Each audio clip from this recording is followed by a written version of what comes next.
Olá, participante do 30 Semanas. Olá, você, voluntário. Olá também você que chegou aqui pela primeira vez. Olha, se você está pela primeira vez, volta aí no início da semana que você tem mais informações aí sobre quem somos e o que estamos fazendo aqui. Mas rapidamente eu vou te dizer, nós seguimos aqui dentro do nosso programa de 30 Semanas fazendo alguns comentários sobre um devocional chamado Um Dia de Cada Vez. E hoje nós seguimos na semana 7, que fala da questão de nós estarmos renovando a nossa confiança no Senhor. E hoje estamos no dia 2.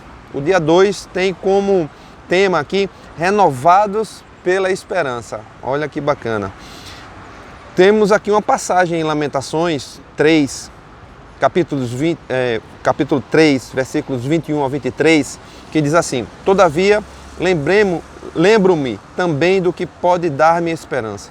Graças ao grande amor do Senhor é que não somos consumidos, pois as suas misericórdias são inesgotáveis. Renovam-se a cada manhã. Grande é a sua fidelidade.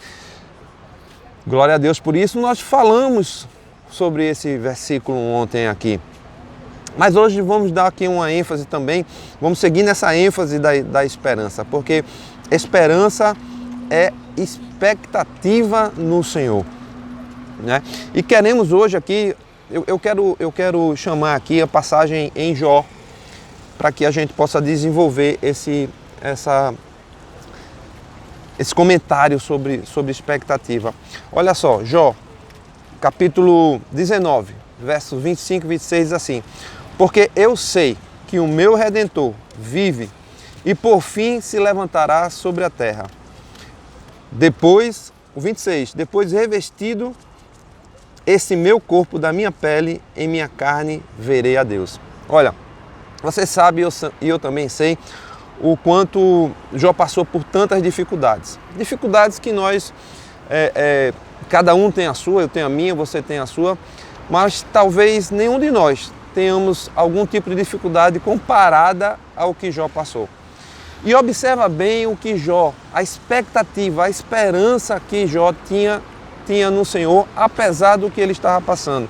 No verso 25 que eu acabei de ler, ele diz assim: Porque eu sei que o meu Redentor vive. Olha, Jó nem tinha presenciado, nem tinha passado ainda, não é, pela vinda do Senhor, mas ele já cria no seu Redentor. Ele já cria que o Redentor dele o levantaria, né, se levantaria sobre a terra e faria com que ele pudesse superar todas as dificuldades que ele vinha passando. Isso estamos no capítulo 19, lembre que ali esse embate, ele passou por um processo todo aqui de embate com seus amigos, né? E só lá no capítulo 38, quando Deus se posiciona, Deus fala, e aí sim Deus agora coloca os pontos nos is, né? É que Jó cai na real. Porque Jó teve uma série de embates, uma série de dúvidas, né? E foram colocadas ali nos embates com seus amigos.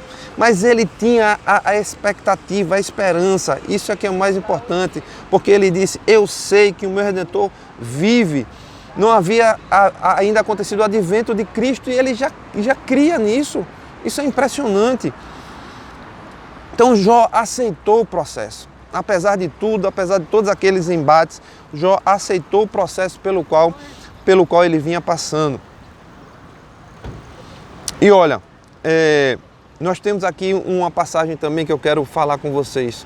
Romanos 5, verso 1, capítulo 5, verso 1 ao 5, que diz assim: Tendo sido, pois, justificados pela fé, temos paz com Deus por nosso Senhor Jesus Cristo, por meio de quem obtivemos acesso pela fé a esta graça, na qual agora estamos firmes e nos gloriamos na esperança da glória de Deus. Não só isso, mas também nos gloriamos nas tribulações. Veja o que Jó passava, nas tribulações, porque sabemos que a tribulação produz perseverança. A perseverança, um caráter aprovado. E o caráter aprovado é esperança.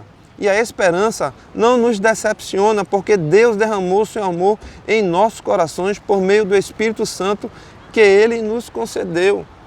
Incrível isso, que parecia que Jó, apesar de tudo, já compreendia tudo isso. E nós podemos tomar como exemplo isso. No meu devocional hoje de Spurgeon, ele traz algo aqui bem interessante. Ele comenta sobre essa questão de Jó, né? Da certeza que Jó, quando Jó diz, eu sei que o meu Redentor vive, e ele fala assim, os sis e os poréns e os talvez são os assassinos seguros da paz e do conforto. Dúvidas são brumas sombrias em momentos de tristeza. Como vespas, elas ferroam a alma. Se eu tenho qualquer suspeita de que Cristo não é meu, então há vinagre misturado com o fel da morte. Mas se eu sei que Jesus vive por mim, então a escuridão não é escura. Mesmo à noite, a luz é luz para mim. Olha só que interessante, né? A dúvida nos tira a esperança. A dúvida nos tira a expectativa do que Deus fez e do que Deus tem para fazer por nós. Mas eu ainda quero trazer para vocês aqui ainda uma passagem, ainda em Romanos 4, capítulos 17 e 18, que diz assim, como está escrito, eu o constituí pai de muitas nações. Ele é nosso pai aos olhos de Deus, em quem creu o Deus que dá vida aos mortos e chama a existência coisas que não existem. Chama a existência coisas que não existem, como se existissem. Abraão, contra toda esperança, em esperança creu, tornando-se assim pai de muitas nações. Como foi dito a seu respeito, assim será a sua descendência. Ora, Abraão creu quando nada havia para que ele cresça. Abraão creu numa promessa do Senhor quando ele não podia enxergar nada do que haveria de ser feito. E assim nós precisamos ter essa expectativa, essa esperança no Senhor. Nós temos aqui uma frase que diz assim no nosso livro, é a esperança que nos fortalece para a espera do que está por vir. É como um combustível que nos mantém ativados. Olha, não importa a situação, Deus pode invertê-la. Não importa a desesperança que a vida pareça oferecer, Deus pode produzir esperança. Amém. Senhor, nós queremos, Senhor, colocar diante do Senhor agora a nossa situação, o nosso momento em que nós vivemos. Entregar diante do Senhor, mas com essa expectativa de sabermos que o nosso Redentor vive e nós temos esperança no Senhor. É assim que nós cremos e oramos hoje, em nome de Jesus. Amém. Até amanhã, nos encontraremos novamente num dia ensolarado como esse, assim esperamos.